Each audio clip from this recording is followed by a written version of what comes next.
So, I was reading the book of Numbers the other night, and I realized I didn't have yours. What? I thought you told me we were going to be doing a video about getting numbers.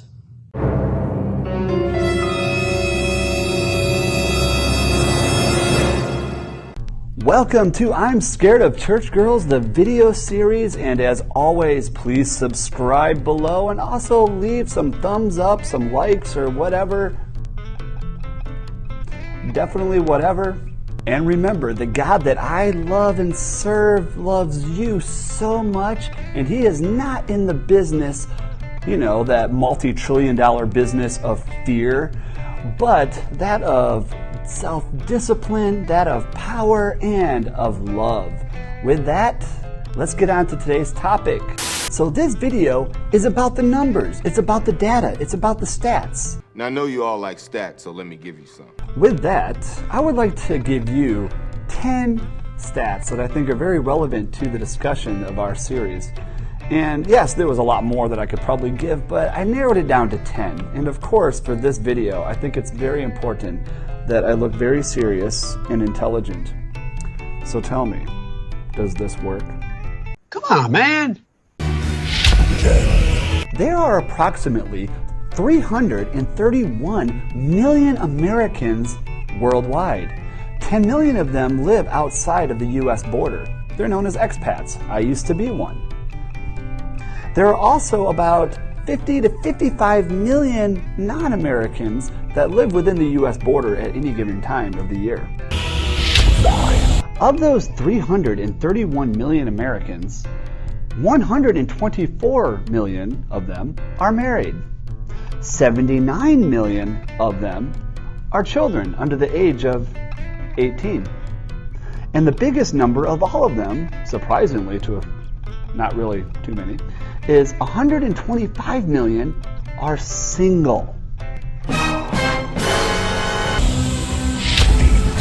On the average, for every 100 females in America, there are only 97 male.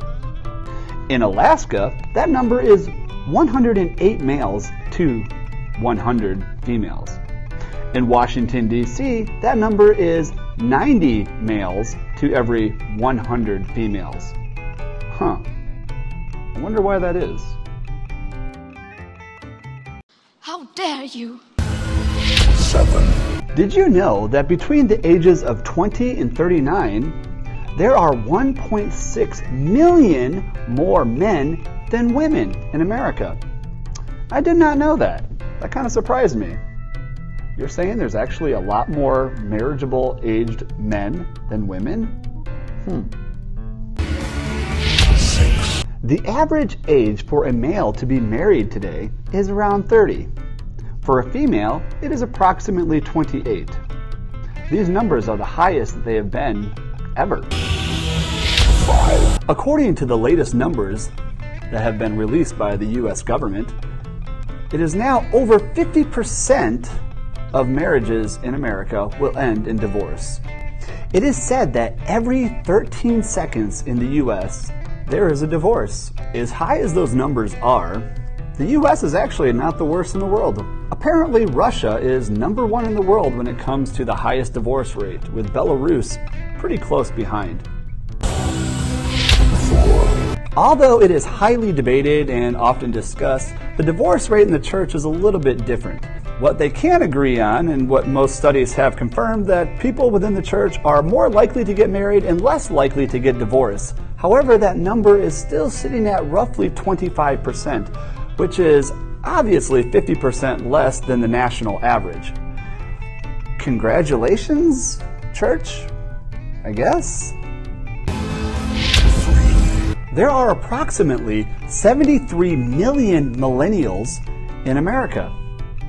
A millennial is someone roughly between the ages of 25 and 40, born between 1981 and 1996. Of those 73 million, 20 million are single. The millennial age group is one of the highest demographics in America, and is also one of the lowest represented in the U.S. church today. When it comes to church attendance nationwide in America, 60% are female and 40% are male. And for every 100 single females in the church, there are approximately 70 to 73 single males. Church attendance or participation has been on a steady decline now for several decades. Now, although the megachurch movement seems to be vibrant and growing on the surface, truth be told, stats have shown that, well, they seem to have plateaued a couple years ago. I refer a lot to the stat, there's 4 single women to 1 single male in the church. Well, how do I get that number, you ask? I'll answer the question. You want answers? I think I'm entitled. You want answers? I want the truth! You can't handle the truth! The average church size in America is roughly about 80 people. Amongst those 80 people, there are about 11 singles, unmarried, with no children, under the age of 50. Of those 11, 7 are female and 4 are male. Also, within those 80 people are included about 4 single mothers or divorced individuals. And I think it's very important that we include them because I think they've been forgotten long enough. Don't you think? Of the 4 men mentioned above, 1 to 2 of them will more than likely not show up to most church services. So, can you really represent them? Also, of the 7 females above, approximately 2 of them will also be skipping out and playing hooky on church Sundays and weekends or whatever. And of the 4 single mothers or divorcees above, 1 of them will not be showing up to church service as well.